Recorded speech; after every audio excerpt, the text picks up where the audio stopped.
Welcome to Bright Minds Learning. Today, we're diving into one of the most fascinating and complex organs in the human body, the brain. It controls everything from your thoughts and emotions to your movements and memories.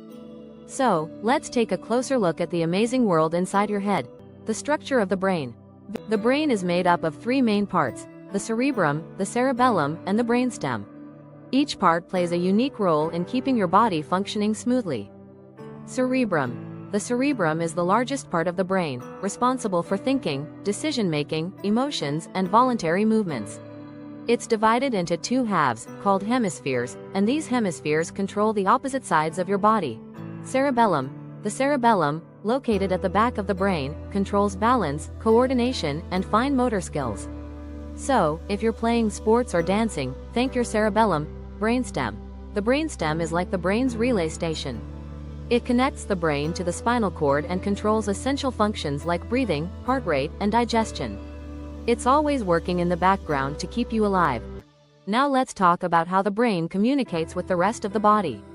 It all starts with tiny cells called neurons. Your brain contains about 86 billion neurons. These neurons send and receive electrical signals through connections called synapses. Each neuron can connect with thousands of others, forming a vast network that allows you to think, feel, and move. Neurotransmitters. When neurons communicate, they release chemicals called neurotransmitters. These chemicals carry messages across the synapses, allowing signals to travel quickly and efficiently. Let's break the brain down even further. The cerebrum is divided into four main lobes, and each lobe has its own special job. Frontal lobe. The frontal lobe is your brain's command center. It helps you plan, solve problems, and control your emotions. It also manages voluntary movements like raising your hand or kicking a ball. Parietal lobe. The parietal lobe processes sensory information. When you touch something hot or feel the wind on your face, it's your parietal lobe that lets you know. Temporal lobe.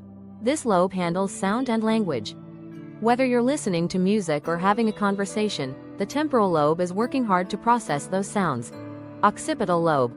Last but not least, the occipital lobe is all about vision. It takes the information your eyes see and helps you make sense of it, like recognizing shapes, colors, and faces. Ever wonder how your brain helps you remember things?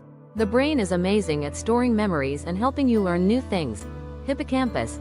The hippocampus is the key player in forming new memories. Whether you're remembering a fun day at the park or learning a new math problem, the hippocampus is hard at work.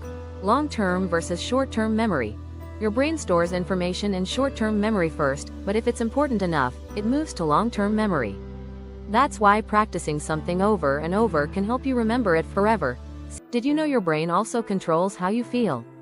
The limbic system is the part of the brain responsible for emotions like happiness, anger, and fear. Thanks for watching Bright Minds Learning. Don't forget to like and subscribe for more exciting videos on the human body and how it works.